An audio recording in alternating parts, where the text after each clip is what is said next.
Our next session tonight is a panel discussion so as to answer these concerns pertaining to IFRS implementation, and most importantly, discuss the solution to the challenge of change towards IFRS.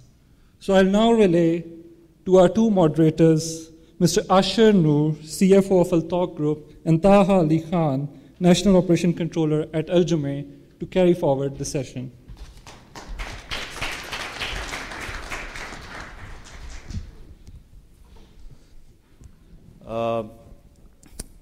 أعوذ بالله من الشيطان الرجيم بسم الله الرحمن الرحيم الحمد لله والصلاة والسلام على سيدنا محمد وعلى آله وصحبه وسلم تسليما كثيرا.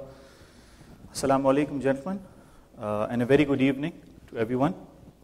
My name is Taha Ali Khan, and I am a moderator for this session, along with my fellow moderator Asher Noor.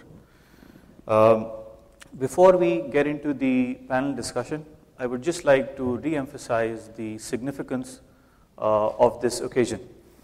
We all know that we are moving towards, we're opening doors to the adoption, and we are opening doors to the adoption of international financial reporting standards, and it's a deviation from what we have currently in the local market. This will present to us challenges and opportunities, and the reason why we've put together this panel here is so that we can address some of those challenges and opportunities and come up with a more cohesive approach on behalf of all the stakeholders involved, and this includes the industry, the profession, and the regulatory bodies. Asha, would you like to add something to that? Just, I'll try to set the stage with a small story, in the sense that when I started out my articleships and I walked into an audit to a client, and the senior there told me that he suspected that the company was maintaining more than one set of accounts or set of books. And I thought, why is he saying suspected? Because I naively believed what he meant to say was the primary books of accounts and then a backup copy. I might be naive, but you guys clearly know what I'm talking about. What the senior was trying to tell me was what he was suspecting was one set for the owner and the other set for mere mortals, the auditors and the tax collector. We might have come a long way since then, but even in modern times, companies as big as multinational companies or companies with large foreign shareholding have to grapple with this issue of more than one set of accounts, more than one set of books. And why is that? For wherever they are domiciled in the local currency, using the local accounting standards, they are having one set of account of books. And for their parent head office company or whichever jurisdiction that is in, they would have a separate set of financials in IFRS or US GAAP or whatever it may be. Now, this brings us to a question as to which set of accounts or books is the relevant one, the right one, the one to do your analysis on. The answer that is generally given is it depends. It depends on the end user. What is he trying to achieve from those financials? The panel here would be focusing on convergence. Convergence is just one of the words that has recently come up in the accounting lingo. The other words were conversion, there was compliance, there was endorsement, but by and large the word convergence or the strategy actually of convergence has found better universal appeal. In this panel discussion, Taha is already armed up with the googlies and the bouncers that he aims to throw at the panelists over here, and the panelists, I'm sure, are equally hardened up and would hit him out of the park, and you guys can probably take some great catches. But be ready with your Yorkers as well. It is hopefully going to be the crown jewel of today's event, and we look forward to active participation, not just from the panelists, but from you guys as well. Over to Taha. Thank you, Asher. I would also like to, before we get into the question answer session, I would personally like to thank all of you for being here on the panel. And I know that some people are coming from Dubai, so special thanks to all of you. And it's a pleasure to have you here, and I'm truly humbled by your presence. The format of this discussion is going to be simple. We're going to have a question answer session here, and then we're going to open the floor for questions from the audience. I would like to now quickly ask the panelists if they would like to introduce themselves, starting with Steve. Well, after listening to the cricket analogy there, as an Englishman, I don't think I'll get into a debate with a room full of Pakistani cricketers, so I'll leave that one perhaps until later. My name is Steve Drake. I am a partner with PwC. I've been in the Middle East region for 6 years. I was previously with PwC in the UK, which is where I got my accounting conversion experience. I had a team that is called the Capital Markets and Accounting Advisory Services, and we support our clients with complex accounting, including accounting transitions, such as the one we're going to describe tonight. Thanks, Steve.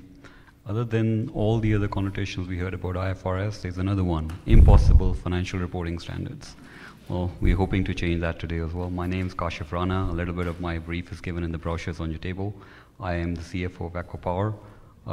My career started off in 2001, so it's about 12 years now in the industry. AES Corporation, CFO Middle East, and working through as the project finance director on a couple of transactions, ending up with Ecopower. We had a team of professionals over here who were trying to make sure that the company can progress forward and be recognized as a pioneer in many of the places. And we're hoping that we continue doing that. Hi, good evening.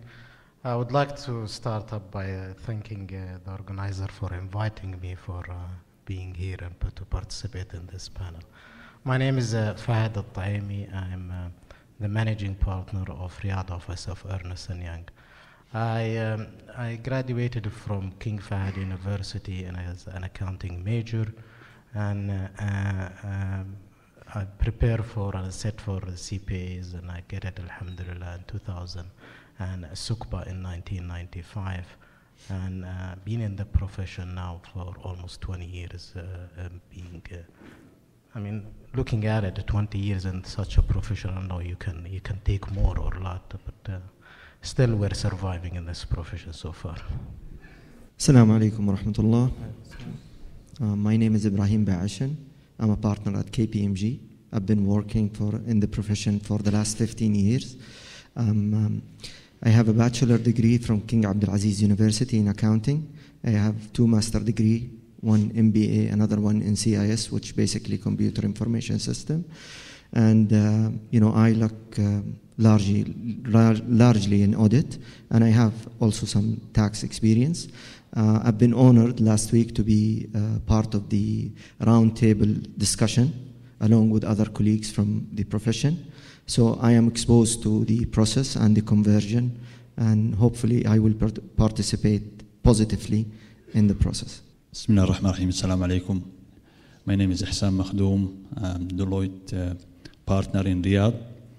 I'm really thrilled, being here as I see colleagues from since '97 when I started the profession in Jeddah, and thank you for inviting me for this. Bismillah ar-Rahman ar-Rahim. My name is Dr. Ahmed Al-Maghamis, graduated from Mississippi State University with a Doctoral Business Administration, majoring in accounting, minoring in finance and statistics. I've been a professor at King Saud University. I joined the SUCBA maybe in 1999. I became the deputy secretary for 5 years, and after that I became the general secretary. I haven't been practicing profession, so you can call me independent from any of those big 4. So I speak freely, and I didn't care about teasing them sometimes. We are very happy to have this project with us as a SUCBA. We have many actually projects in the road. One of it, which is going to be, we will have our centralized unit for financial statements to be deposited in. So we are trying to reduce many financial statement for one client, to have one source of financial statement. This is project is, I think, supported by His Excellency, the Minister of Commerce. Thank you for that introduction. You would, as the audience would clearly appreciate, that we have a very diverse and rich panel here for you. They are representing both the profession, the industry, and the regulatory body. So it's a good mix, and hopefully we look to have a very fruitful discussion.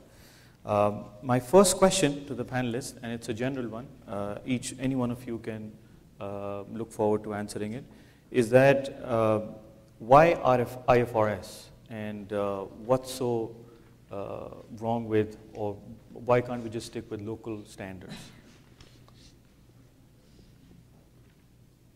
Anybody?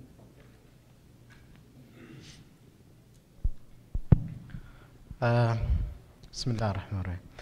I mean, I always say to myself and ask myself the question, do we have a choice really to go something else, or really would we select to continue, or really having the choice other than going for IFRS?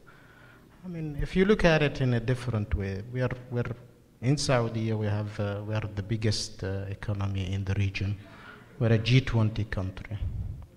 Saudi is investing a lot of time lately to encourage and invite foreign investors to the country. This is one of the major priority to Saudi. So if this is what Saudi wants, then the foreign investors, I mean, what they need is more clarity. So they need to make sure that they have a basis that they understand the laws, the regulations. All of this needs to be very clear for a foreign investor to come and really invest in the country. So it's about more of a very clear standards that needs to be looked at. Today we're looking at the standard, but if you go beyond that, the laws, the regulations, all of this get really something very important for a foreign investor to look at. But let's look at the small piece where we're talking about today. They need to have a set of accounting standard that they understand. It's well-defined, comprehensive accounting standard that they can really know about it, and they will not have really more of surprises to their investment. That's one angle of it. And that side, when you look at it, that's from an outsider who's looking in Saudi, where it is part of the priorities to Saudi. Now, if you look at internal and look at how this can affect the people within the existing people in the market, do we have the right standards? I'm not sure. I mean, in the last 20 years we invested, and the investment was appreciated, and there was so much effort in building our own standards. But again, going back and look at these investment that we have done in the last 20 years or so, I mean, it's a mix of so many different things. I mean, we started up with our own standard, certain restrictions, following the US GAAP, and all the way in the recent years we decide to change now to go back to IFRS. So the recent changes, all the latest standard that we have issued, it's all back to IFRS. So it's a mix of here and there. So we don't have really a solid standards that really, as users of the financial statement and people that really want to rely on internally, is the right set of financial statement. We have been doing this for the last 20 years. We did not really spend much time as an investment to go back and even reviewing this. So if you look at the type of investment that we have in Saudi and compare this to the international standard board investment, how much we are really putting in Saudi as an effort from the time of the people or financial support or whatever, to really build a proper accounting standard. Compare this to the international boards and how much they're investing in research and dedicated people and the investment they have from a time perspective. It's not comparable. So why we want to have our own financial statement that is really not as strong as something that is well-established, comprehensive accounting standard. That's my personal view. I mean, and again, I hate the word when it's saying, well, we're special in Saudi. We have our own ways of doing it. That's not true. I mean, we cannot isolate Saudi from the rest of the world. We are part of the rest of the world. We cannot consider as Saudi as isolated place. I mean, that's a certain group of people in this country, they have it, but I think it is somehow being eliminated gradually, alhamdulillah. The decision has been taken now. It has been realized that we need to follow such a standard, the well-established, supported standard, and that's what we need in order to really get the level of satisfaction of the user of the financial statement and so on. So that's what I think. So going back to my question, do we have the option? I think with all of this, I mean, there may be a lot of reasons, but for the sake of the time, I'm limiting it to an external and internal. And I think that's where we don't have, I think, the option of really using our local or keeping our locals. And we should really go for a full international standard applications. And one more important thing that we need to understand and we have to be careful about, if we're going to apply this IFRS, and I'm part of the auditing standard committee, or I used to be because it's just finished now, our term, so I don't know where I'm going to be, in which committee. But I think we should limit the number of exceptions. I mean, that's one. We should limit the number of restricting certain options. We need to be very careful. We have the right, we have everything that any other country is having, so we need to be careful of restricting. So I don't want to end up with a standard saying, okay, there is 5 options, I'm taking out 4 options, there's only one, and that's our standard. Yes, I know it is acceptable. Dr. Ahmed have covered it. It is acceptable, but I think we need to be careful, because if we are going with that route, we are going back again restricting and saying we have our own way and we're isolated from the rest of the world. We cannot do other people what other people are doing, so we need to be careful from that sense. Thank you. Thank you. Thank you. I think we need to kind of rotate the strike, another of those cricket analogies, Steve. But Taha, if you have further questions, I think what you have done is you have hit the nail on the head. This question you have beautifully answered, probably all. You have ticked all the boxes in terms of why IFRS is the relevant accounting standard. So I think if you can move on with your next set of questions. So my next question would be that as far as the region is concerned, how many countries in the region have adopted IFRS, and you can also shed some light on where we stand globally as far as adoption of IFRS is concerned. I think it would be best answered by Dr. Magames. Actually, if you allow me to just say something about the IFRS,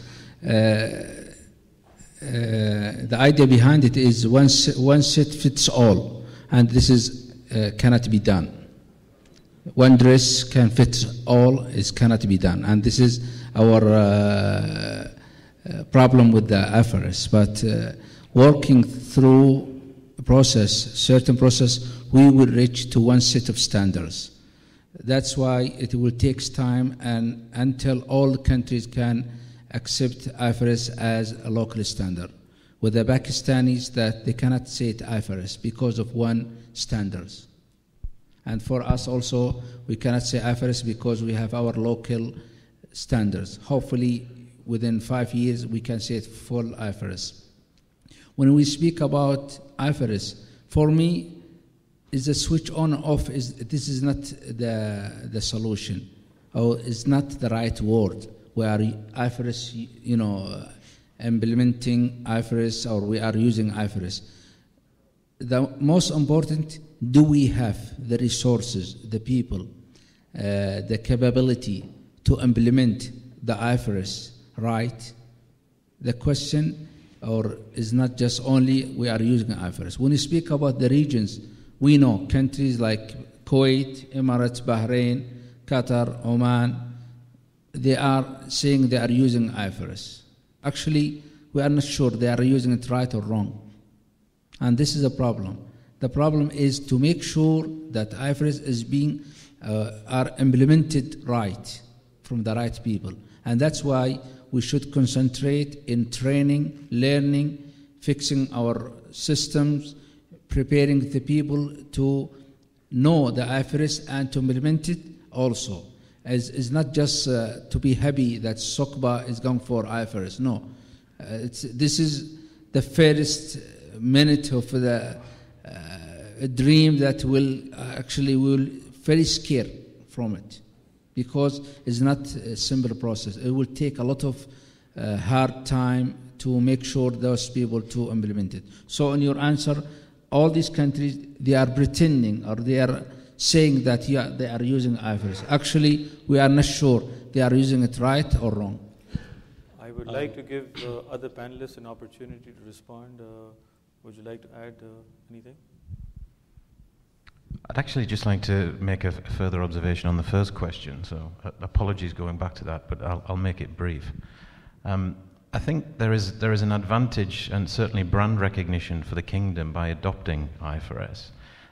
It's like being part of an international club. It's commonly accepted globally that IFRS is the benchmark. You could talk about US GAAP perhaps being the benchmark, but for the vast majority of the world, IFRS is the benchmark. It's a rigorous set of standards. It's a comprehensive set of standards. They are standards that are deliberated and exposed and commented upon. And it's really when the standard setter, the industry, and the practitioners are comfortable with the standards that they become final. So it's a robust process to go through. So actually being part of that club, I think, is very good brand recognition and brand awareness for the kingdom to go for that. And I think that's an important point to make as to why IFRS is important for the kingdom, and adopting IFRS is important for the kingdom. Thank you.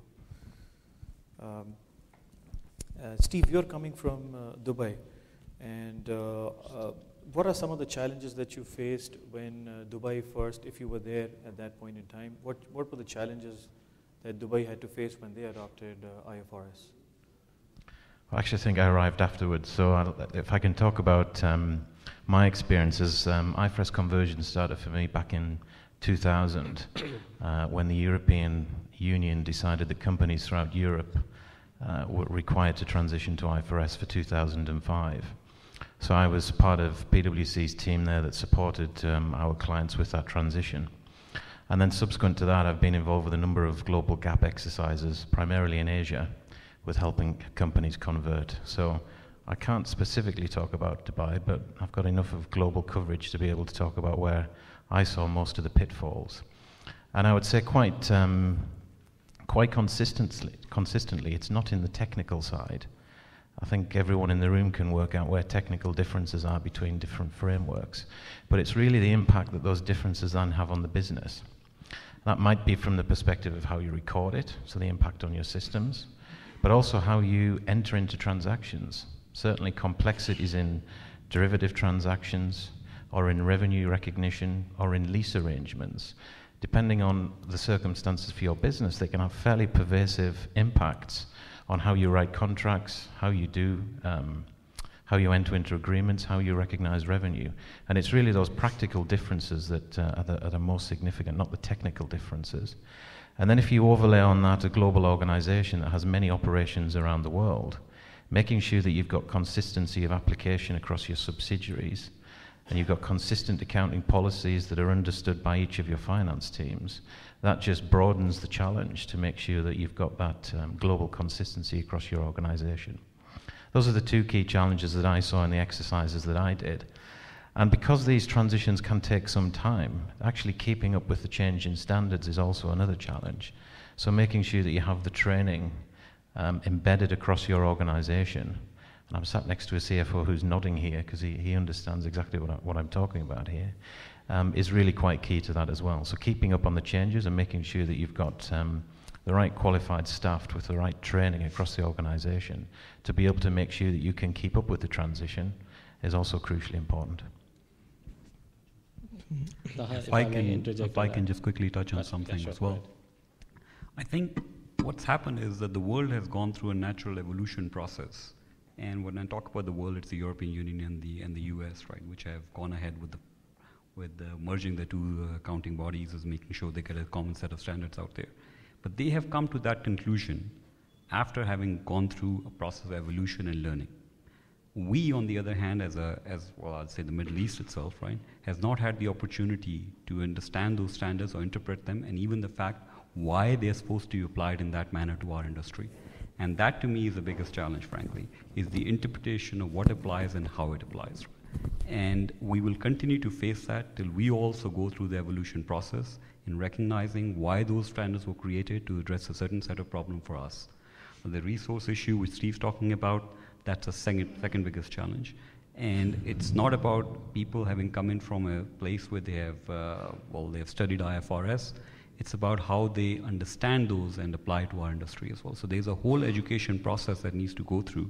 Then it's going to go through from top to bottom. In fact, our CEOs, the management, every one of them needs to understand how these things are going to affect their businesses as they go forward. And that's also the other challenge that we will continue to face. Thank you. Moving back, if you can give the chance to absolutely. My side of the group as well. So it's kind of imbalanced in that sense. In fact, if I could put a question to Mr. Ehsan, you are a US CPA, you provide your expertise to IOFI, SOCPA, so you know the regulators, you know the regulations, and convergence has come across recently as more of a fashion statement that this is something that the regulators need to do to look good. Is that true, or is there really a necessity for the convergence? Your views, and then subsequently your views as well. Thank you, Mr. Noor. Actually, being in the information era, providing information to the users of financial statements is based on their demand. However, the regulators, they should, sometimes I would say force the profession to follow the overall plan, for example, of the country. For example, SUGBA, they have a rich batch of standards, either in accounting or in auditing standards. But the globalization forced, the users to have information on a standard basis. Illustrated financial statements demonstrated certain information required by them to analyze, to invest, to make decision making in investments. So I believe yes, the regulators, they have to have their power on tuning the standards and the professionals and the practitioners. Thank you. Right. Well, I have to thank my colleagues because probably they have made my job very easy because they have covered almost everything. But Mr. Ibrahim, if I may cut you on that, your expertise, your difference on this panel is what probably none of us have, is your expertise on the arbitration side, if I'm right? Yes. So were we not to agree on the importance of convergence, we'd probably have you in chair to arbitrate on behalf of everyone. And yeah. I'm coming to that. No, so I'll start from the top, if I may, and I'll be very brief and quick. Why do we need the IFRS? In my view, simply, we have to unify the readings between the financial statements. And I'll just mention what Kashif has said in his earlier presentation, that if I am an investor in some country and I would like to do an investment outside my country, I have to be sure what kind of standard they are following. I don't know whether using the cash basis. He mentioned that briefly. Dr. Ahmed also has mentioned in his presentation as well, okay, why the need to go for IFRS, some political aspect, some also business needs. Now, some of the challenges, I would have to say that there is some good news and some bad news. The good news is that we don't have to reinvent the wheel. The standards are there. And I'm sure I'm not talking about only the profession. Most of, the colleagues who are attending this, seminar, they are exposed one way or another to IFRS. So we all go back. As professionals, we have to get certified every year on our IFRS knowledge, and we have to do exams for that. The bad news is, in my view, the vehicle. We don't have the appropriate vehicle, And also, just to highlight that entities involved in this have to treat the conversion as a project and not as a simple, accounting exercise. So they have to go beyond that. Now, having said that, it's very important for me to also mention a very important element which Dr. Ahmed touched based, which is the Sharia, for instance, and where are the difference of opinion coming. When Dr. Ahmed mentioned, let's say, and I consider it as one of the key challenges, the more disclosure about the Sharia and compliance with the Sharia. Now, as you may know, we have different school of thoughts in Sharia, so which one I will be adopting to have this. Also, furthermore, also regarding Sharia, accounting treatments in principle at times might not comply with the Sharia perspective. Great example is the leasing, where there's a big debate from Sharia perspective, and I'm sure leasing companies are facing a lot of issues with DZIT for that matter. So I think in whole, it's good to have more focus on Sharia and everything, but we have to differentiate between the disclosure and the accounting treatment in that aspect. I'm sorry for taking a little bit of time. Okay. Steve, a rebuttal? Would you disagree or would you play it safe? Go ahead, Steve.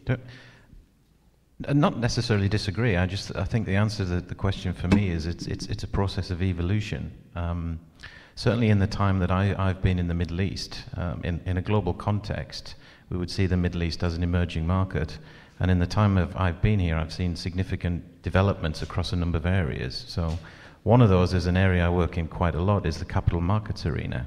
And if I think of the Capital Markets Authority in the Kingdom, over the last 3 or 4 years in particular, the level of regulation and the strength of the rules aimed at protecting investors and in protecting the market, particularly around IPO activity, we've seen significant developments and significant improvements. To me, what we're talking about this evening is similar. It's a process of evolution in terms of the accounting standards and the accounting regulator. And therefore, it's all part and parcel of the same thing, which is the continuing development of the kingdom and of the region. Right. Taha, you have anything more? Yes, I have an interesting question. Do we have, in Saudi Arabia, do we have the, actually before I move on to that question, what are the challenges that you see might be faced by the industry, or for that matter, smaller firms? Now, I know that Big Four has resources to cope up with a challenge like this, but what about the industry and smaller firms? How do they tackle something like this? I think, as I said before, SOCBA project taking in consideration the position of IASP, that they will have 2 sets of standard, one for listed companies and the other one for the small and medium-sized entities. Instead of having like 3,000 pages, we will have for listed company, we will have for small, medium-sized, maybe 200 or 300 pages, and we are working on this also. And also, as Brother Ibrahim says, that the problem that will face the industry is to find the people to implement the standards. The IFRS standards might be similar to what they are doing now, but more is needed from the education process. And also for those companies who are using SOCBA standards, now they are going to plan, or to make sure they are a plan, 5 years plan, to adopt the international standards for those who are not being used IFRS before. So there is a lot of investment is going to be happening here from education point of view, and also from providing those people with the resources they needed to make sure they are implementing the standard very well. And this is, I think, also I'm requesting all of you guys, brothers here, to help us from SOCBA side in preparing, studying and evaluating the international standards, and also for when it comes for the education process. We are using also SOCBA standard now for our exam, for continuing education programs, but now also we are making sure now we are changing these programs into IFRS. Thank you. And I think this summarizes a lot of the opportunities that are out there, as well as the challenges that the adoption of IFRS presents to various stakeholders in the process. I would now like to open the floor for questions from the audience. I think there is a big opportunity for the Big Four to have big business here. They will do a lot of business out of this project. Maybe one of the key points they are pushing for this project, they are expecting a lot of huge money out of it. Dr. Ahmed, actually, I was going to add something to that. The problem with all this is the cost of implementation. The small industries and the likely medium ones trying to become large in the future, right? They all face this issue about cost of implementation. And well, the Big Four are important. They're always going to be there. We love them. But the fact is, not everyone's going to be able to afford the consultation, right?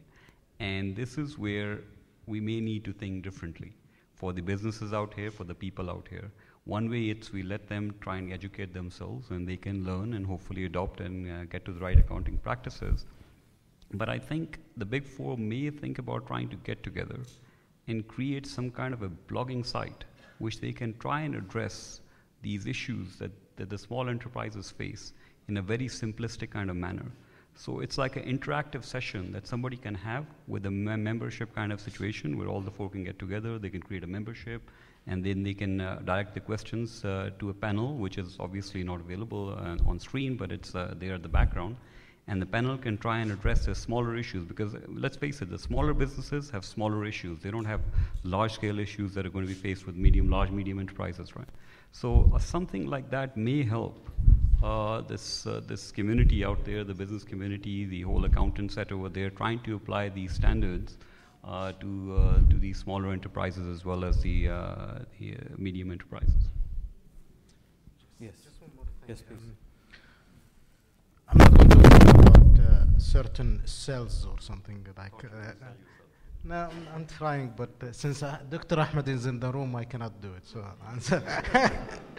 No, I mean looking at different things, and we're talking about a lot of potential and challenges and so on.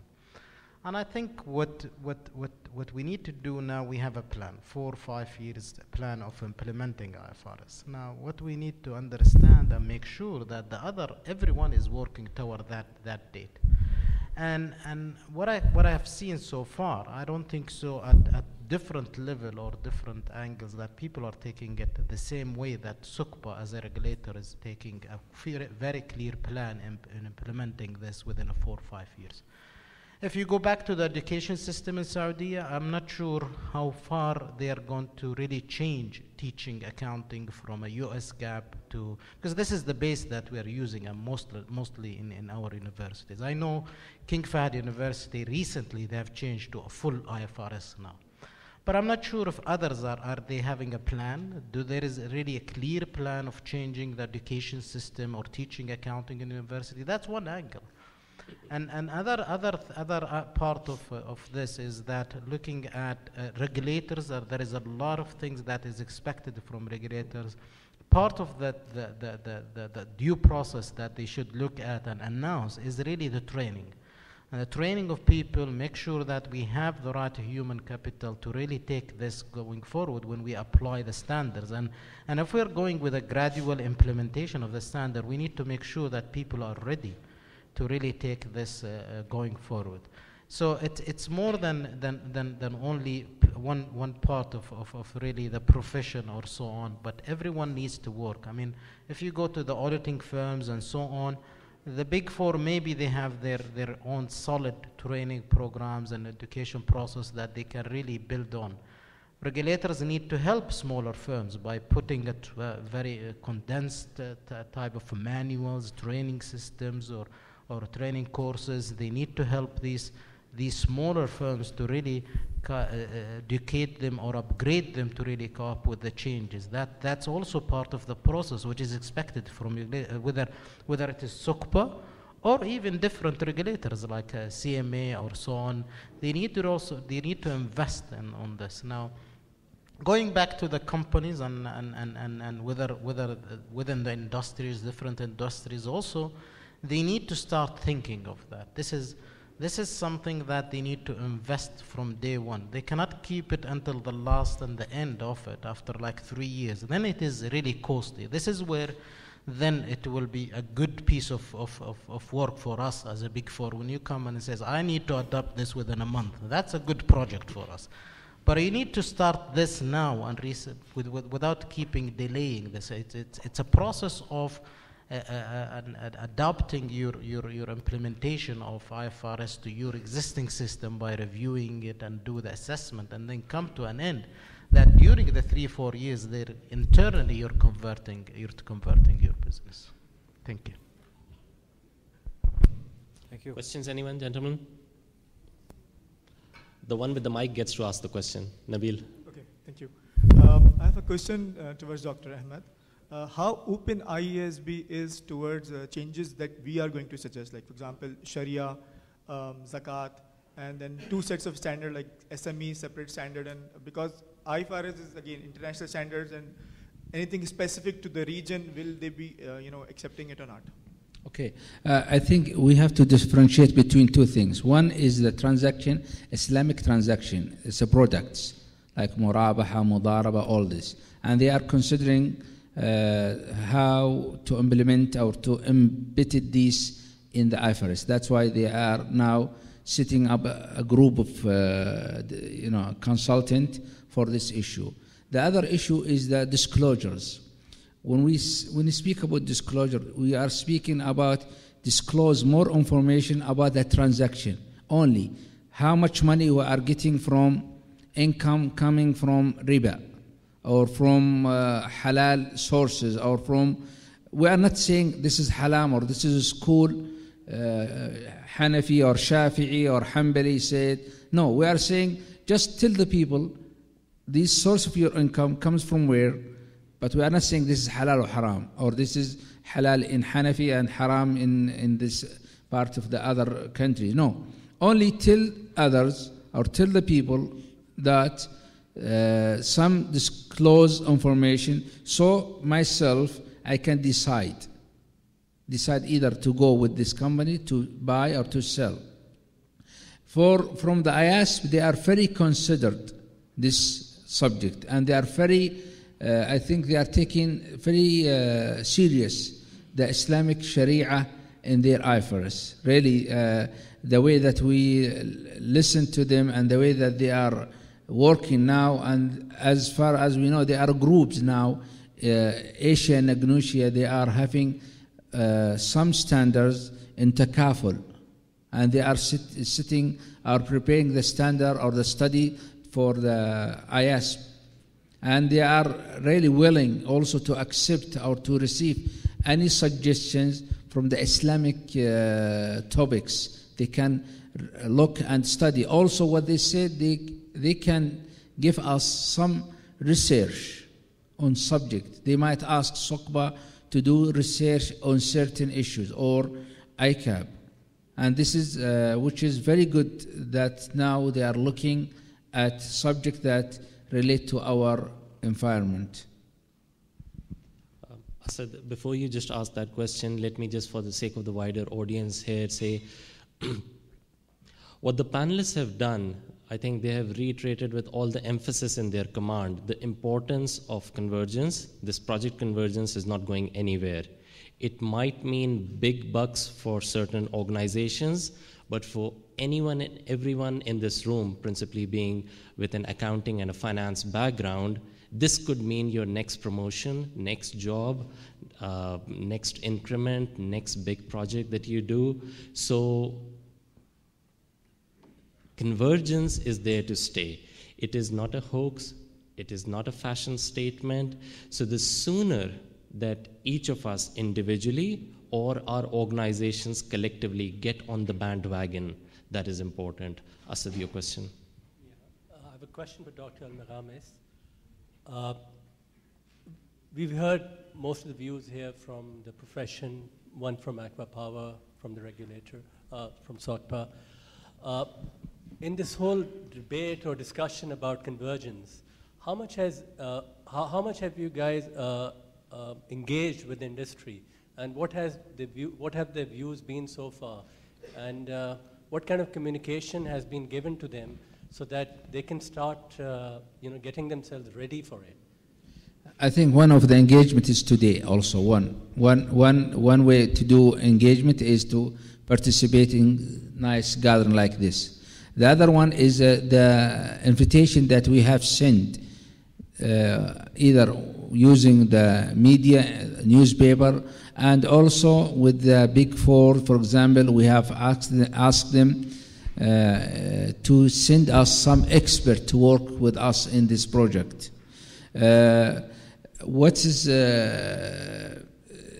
scary things, as Brother Fahad says, the education system is not following us, and they have been, or they are teaching, from books, outdated. Actually, it's not even fast standards anymore because they have changed it. But still, there are some schools they are teaching books, old ones. So I'm encouraging you, since as far as I know, you guys are working as CFO of big companies, and this is one invitation and warm invitation to you to help us from the point of setting up the standard of studying, and help you and help your clients to educate them that the IFRS is coming to Saudis, and we should should have very nice road map for this convergence project. Could I, if I may, just make a couple of observations on the cost point that's been raised, protect the industry a little here. From my experience of conversion exercises, the cost and the complexity is driven by the amount of change the business has to go through.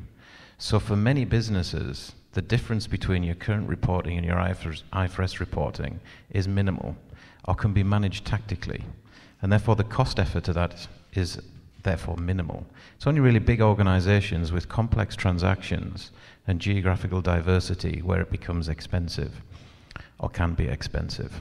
But with those entities I've worked with that fall into that category, there's two benefits that I've seen flow from that. One is they've generally found that their financial reporting and their control over financial reporting is significantly enhanced by this change process, because it allows you to assess your business in a way you perhaps hadn't previously assessed it. So it brings some tangible benefit to your control process. And I think the second aspect to that is on a number of transactions or conversions that I worked, the ultimate impact on the income statement was positive. It was earnings enhancing. So you shouldn't just look at this as a drag on your business. It can actually have a positive outcome on your income statement. And those are important points that shouldn't be overlooked when you're thinking about the effort, the cost, and the implications on the business. Yes, two questions. First one for Kashif. What should be the right approach to implement the standards, gradual or big bang? Oh, it has to be gradual, I think. Again, as I said before, the world has gone through an evolution process, and if you today present a set of 10 standards out to the US industry and say accept it, they will adopt, because the readers are capable of understanding those, and the industries are capable of implementing those as well. For our region, I think the gradual approach is a very sensible way to go forward. This allows people, in terms of education as well, to understand those statements that are being prepared under the IFRS, as well as make sure that they can understand these changes that are coming along from the local accounting standards. But don't you think every year there would be changes of policies every year, and restatements would be happening every year? So CFOs and auditors would be doing a lot of work. Again, as I said, who are you preparing those financial statements for? The stakeholders. Right. And if they are not able to understand those financials, then you have a bigger issue to manage. So your expectation of stakeholders is the first thing that you need to manage out of those things. So a gradual implementation allows you to do that. The other thing, as I said before, is do not go for exceptions, and that's been repeated as well on the panel. I think if you try and go for exceptions, adopt a standard, then adopt the exceptions again at a later stage, that's when the reader gets confused. So if you leave it to adopt in the phased manner, I think the readers also get the chance to make sure they can understand the evolution process. And the second question, more country specific, that whether we would like large unlisted groups like Abdul Latif Jameel or Al Jumair to apply full IFRS or the IFRS for SMEs. I think Dr. Mohammed may answer this question. I don't know if I can answer this because you are part of the group who do the studies, but I think for my point of view, it's not SOCBA point of view because I cannot speak because Dr. Abdurrahman Al-Razin, he is the one who is supposed to answer all the questions. I feel that sometimes I like to implement the standards or to ask the company to implement the IFRS gradually. Like we finish 10 standards, let's throw them on the floor. People start now playing with it, and they will tell us, well, we couldn't do it. There is a problem. So they will force to tell us what are the problems. Now we are asking people, please tell us what are the problems that are facing you when you implement a standard because of your experience. Nobody's telling us, really. But if you sit the stand out and people starting, implementing the stand, they can tell you, well, we have faced this problem. But the problem that will happen that we are giving them only pieces of standards, not the whole standard as a whole. So if they are using, for example, 10 standards and there are 30 other standards, should they follow the Saudi standard or they should follow what? And this will create another problem also.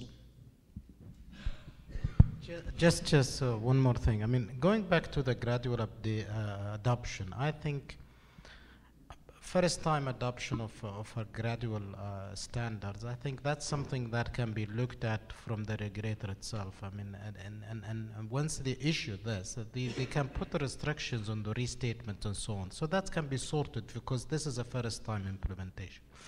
But going to the second question, whether we should apply for big groups, the SMEs and so on, I think again, we are part of the rest of the world, where there is a set of standards that's clearly defined who should follow the SMEs accounting standards and who should not. I mean, and that's how we're going to test it. And that should be there is a clear criteria for the testing. And that's what I says from day one. I mean, and I always say it, that we should not isolate Saudi from the rest of the world. Whatever is there, we'll just have to really look at, measure, use our sense, our judgment, and apply accordingly. So that's the way I look at it. So we need to look at it this way, please. Mr. Ibrahim, you want to make a comment? Simply to add on the gradual thing, definitely I would support going gradually, but with limited number of phases. It's like the lower the number, the best we're going to be. The pain would be more if we increase, the number of phases into this. But definitely with a gradual move. And also, I'm just thinking in the region. I don't think that we have a very successful model or success stories in terms of implementing IFRS, who in culture very much like Saudi Arabia. So even Egypt, I can't call them that they have really converted to IFRS. So our I would call it experiment would be very much unique. But I think we have put all the ingredients to make it right, especially from SOCBA side. I think the profession, as I'm talking about Big Four, and probably it's not the right statement to keep telling Big Four, it's the whole profession. But I think the profession, there is an accessible tools to each and every accountant to get access to a massive amount of knowledge available through Big Four sites and other sites as well, who talks clearly about convergence and what you should learn, what you should know. So I think going back to the point of Kashif and Dr. Ahmed, yes, I do agree, and also Fahad, we've mentioned the same, that okay, gradually, but in my view, the lower number of phases, the better we are. Thanks. Just like to add one comment, being in the auditing standards in SOCBA, you see the standards are interrelated. So we have to be very careful when we, take group by group.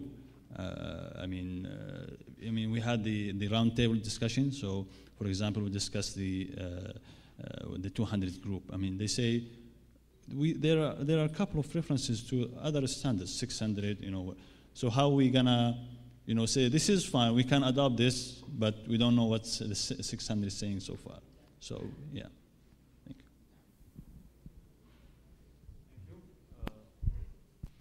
you. Assalamu alaikum. My name is Safat Khalid. There's one question to the panel. First of all, I agree that IFRS is here to stay, and we have to comply with international financial reporting standards. Reason why we are implementing international financial reporting standards is because to attract investments around the globe. Means the foreign investors should come over here, and they should have same basis for analysis. Now, with respect to the Saudi, we have to respect their religious values also. And another way of saying IFRS is saying Islamic financial reporting standards. Because there are certain areas, for example, just we have said that leasing. Leasing in international financial reporting standards, it will go to finance lease. And some might get offended because they will see that it is an interest. But other will say that it is not an interest, we are treating it as an operating lease. That is a concern that they have to address. And we have to respect the religious values also. And other way we can say that prepare it according to the international Islamic financial laws, regulations. And for the international investors, parallel we can prepare the financial statements to attract the investor to have an understanding of their financial statements. Parallelly, we can do that and attract the investments. Let me take this question. Sorry if I may interrupt. Oh, there's another question as well? There is a second question relating to the investment properties. As you know, means there is a lot of market going on. That there is a lot of there is a market for the properties. There is as per international financial reporting standards, means the fair value changes has to be recorded in the as per investment properties. Okay. Now, if there is a bubble and the stock market are going up, but we are not realizing cash, it will eventually we are going into the again a crash which we have encountered in Dubai also, and we might also encounter in Saudi Arabia. So how IFRS is addressing that? Because this might instigate the same factor what Dubai has gone through. So how international financial reporting standard is addressing this question? I'll take the first part. I'm probably not an expert on the second one, although I do have an opinion on it. In fact, let me take the second part first. When you say, is IFRS doing its job? In summary, that's what you are asking. Is Basel doing its job? Well, we have to set up these gates, we have to set up these ratios, we need to set up the parameters, we need to set up the policies. If they fail, we revisit them. That's how Basel III now comes into play. So yes, the challenges are there, but it's kind of a learning curve. It's a shame, but that's the way it is. So I think the regulations, checks and balances need to be put in place. When things of a nature of a global financial crisis happen, we readapt and we try to address the deficiencies that were there in the initial regulation.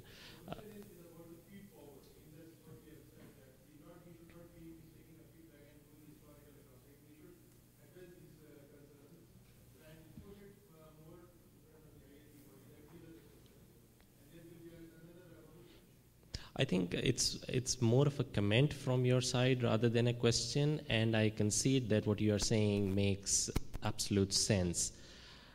It's called conversion. Conversion means both parties have to move from their original ground. They need to change, they need to adapt. And change is something that other than wet babies, nobody likes. So yes, it is painful, but this is what Project Convergence is about. I agree to your comments, but if somebody in the panel has any specific point to make to that?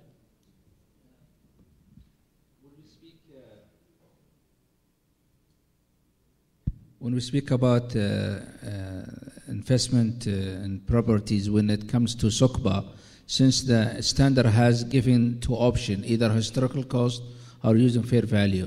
SOCPA made sure that using historical cost, but you can disclose any information that can tell with a disclosure, no numbers, that yes, this building, it as historical numbers, it costs like this, but for valuation, you can make disclosed information with certain information. There is an opinion has issued by the Accounting Standard Committee.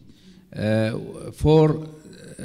think IFRS or IAS, they are open for discussion. Always what they said, we don't receive remarks from our exposure draft from that part of the world. They are talking about the Middle East.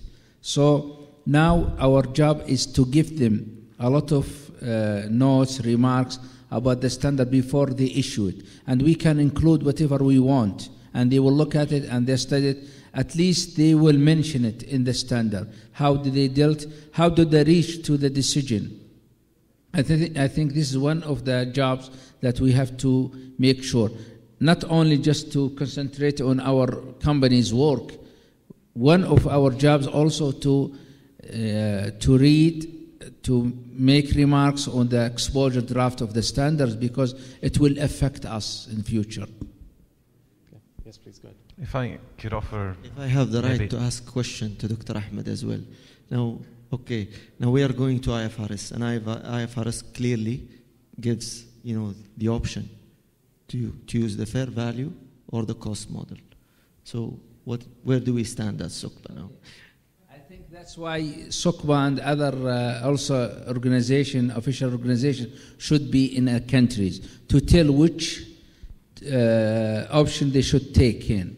Because in SOCPA they will say, okay, cost method, because we don't have the facilities for evaluation. Now Saudi, they have initiated a new organization. They call the Saudi Organization for Evaluators and Appraisals.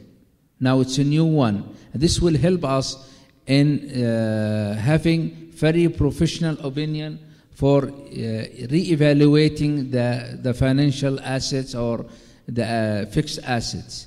When we have these groups of people and very, let's call them authentic people, they can tell us how much the value of these assets. We can tell, okay, go for the fair value. But until now, people, they have different valuation for the same assets. Somebody will say this will value 100 million, the other one will say 70 million. It's not just 100 riyals different. This is 30 million difference. And that's why until now we are not ready. We don't have the readiness of other support agencies, facility to allow for the two options.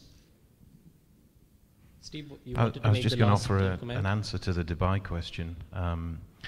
The issue there to me was not one of IFRS. It was one of companies and auditors' view on what value really was. And I think the reality is that they believed in the dream for too long. And impairment should have been in income statements well before they were. I know because I've reviewed some of these after the fact. But that's not really an IFRS issue. That's more a preparer of financial statements and ultimately order of financial statements. And I think we saw balance sheets that were inflated there just for too long. And if I can add to that, the purpose of fair valuing is that when you look at the financial statements and you look at the stock markets, there's a big difference if you stick to historical costs.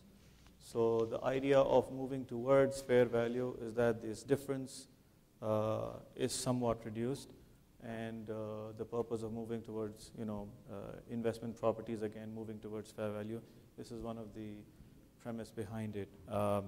If I can quickly summarize our discussion, and I can be bold enough to say something from my own point of view as well, the question is not about just the adoption, because we already have this in place that if there isn't a SOCPA standard in place, IFRS applies de facto.